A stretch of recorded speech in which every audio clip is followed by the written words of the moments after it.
Hello, and welcome to the Talking Apron podcast. We are your no nonsense, friendly resource for healthier eating and confident home cooking, especially for those that are managing diabetes or aiming to prevent diabetes coming into your life. Each episode offers practical tips, nutrition insight, and real life strategies to help you take control of your health through your kitchen. Our mission is to empower you with the knowledge and support needed to build those lasting habits, all through food, planning, and self-care. All right, so who am I? I am your host, Ann Bernardin. I am a nutrition educator, a diabetes prevention coach, and I just happen to live with type 1 diabetes. Now, before we get started, let's help our bodies out. Go ahead and go grab your cup of water and go ahead and take a couple slugs because we know water is the best hydration for us. Hydration supports your energy, your digestion, and yes, it does support our blood sugar as well. Every small sip is a win. All right, what are we talking about today in this podcast? We are going to shine the spotlight on spinach. It's a familiar green that you just might, want to take a fresh look at. And here's what we're talking about in this episode. The science-backed benefits of spinach versus kale. Yep, we're going to have a smackdown. Quick and delicious ways to prepare spinach and why you should toss the cooking water.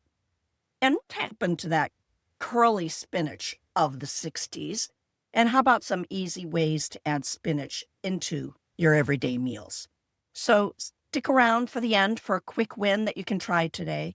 And then there's also a free resource I'm going to be making available to you to help answer those big, scary questions that come with a new diagnosis. Let's go ahead and dive in. So, you know that spinach is that leafy little overachiever that shows up. You've probably met it, stuck into a salad, on your plate as a soggy side dish, or maybe in a green smoothie that you never wanted to drink again. Or if you were born back in the day, canned spinach, like Popeye. So whether you're a spinach skeptic or a super fan, this episode is for you. Now, did you ever think, I don't know what vegetables actually help with my blood sugar? Well, I used to think that as well when I was first diagnosed. And it takes time to learn. And I'm the nutrition teacher, and it was hard for me when I was first diagnosed. And for those of you, we have an answer. Yes, spinach helps with blood sugar. And it's a smart, science-backed green. See, it has magnesium, which helps regulate the insulin sensitivity. It has a lot of fiber, which helps to slow the digestion and prevents those blood sugar spikes. It has folate, and folate is great, supports brain and heart health. Then we have the nitrates. Nitrates gently lower blood pressure, and it's low in carbs and calories, high in the impact. Now, here's a little bit of a science tip. Spinach is high in oxalates. Now, oxalates can block calcium absorption. Are you hearing me on this? But here's the catch. What you need to do is you need to cook the spinach, and then drain the water. So if you are having spinach with, let's say, fresh spinach and feta cheese salad, that's great, but make sure you have additional sources of calcium during the day so you don't really count that feta cheese as full calcium for your bones. Just important. It doesn't mean don't have raw spinach. It just means be mindful when you're combining it, like in a creamed spinach, cook the spinach, drain the water. So, are you like me? Have you tried that other really superpower leafy green and it just didn't work out for you? Yeah, that's me. I've tried kale, but I find too bitter, it's too tough, too hard to massage it. I don't eat it. I don't. So, kale gets a lot of press these days. Yes, it's trendy. Yes, it's dirty. Yes, it's photogenic on Instagram. But spinach is often easier to eat, easier to prep, and more versatile. Now, kale, yes, we just said it can be bitter and fibrous unless we massage it or cook it down. And yes, again, spinach, tender, mildly sweet, cooks in seconds. So nutritionally, they are both rock stars. Kale is higher than vitamin C and calcium, but spinach wins when it comes to folate and the iron. Plus, spinach is easier to blend into sauces, soups, omelets, and smoothies because of its smooth texture and easy way in which it cooks fast.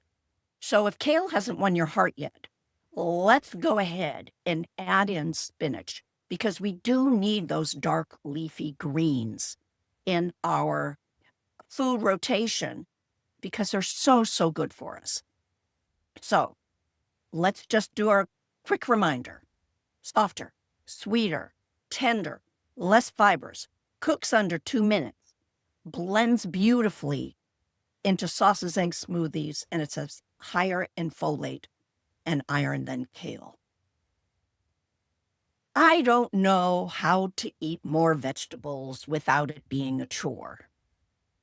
Yeah, I think that sometimes, especially when it comes to chopping broccoli or buying a head of cauliflower or trimming the ends on string beans when we want fresh. But you know what?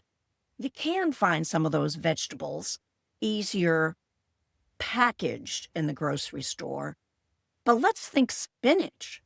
It's so easy to sneak into your day. Spinach doesn't have to be fancy to make an impact. So here are a few no-stress ways to add spinach into your meals. We're going to add them to scrambled eggs or omelets. We're going to just toss them into soups. You don't have to cook it. At the tail end of cooking a soup, you throw it in. It's like Instacook. Put it in some pasta sauces, stews. Throw it in some cooked rice. Even put it as lasagna layers. Yes, you can blend it into smoothies or even some of the green sauces that you're making. Or maybe you're making a homemade salad dressing, like a green goddess. Stick a couple things, leaves in there. You can stir it into your burgers, add it to wraps or a sandwich, mix it into a casserole. Now, have you heard all the ideas? Am I overwhelming you with the ideas? You can mix it with lettuce in your salad bowl. Blend it into a pesto with nuts, garlic, and olive oil. All right, you're going to have to pause and repeat this so you can remember. Just pick one. Put it into your scrambled eggs in the morning, couple leaves. Bam, you've just increased your nutrient density for eating for the day and your fiber breakfast. So all these little changes can make a huge difference. A handful there, cup there, and suddenly you have a great pattern of nourishment, not perfection, not learning a new recipe, just adding in some spinach here and there. Now, here's what we want to do. This is a kitchen tip for you. You want to store washed baby spinach in a clear container so it's visible and ready for you to use. Now, curly spinach from the 60s mostly phased out for the flat leaf and baby spinach variety because it is more tender, faster, and user-friendly. Even all your veggies are evolving. Now, before we wrap up, Do you have unanswered questions with your new diabetes diagnosis?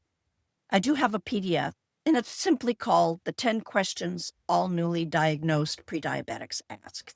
And this is our free guide, and I've created it to give you some quick answers, some confidence, and some clarity on a really good place to start so you can make headway fast. Now, if today's episode left you wondering, what should I eat or how do I take care of myself better?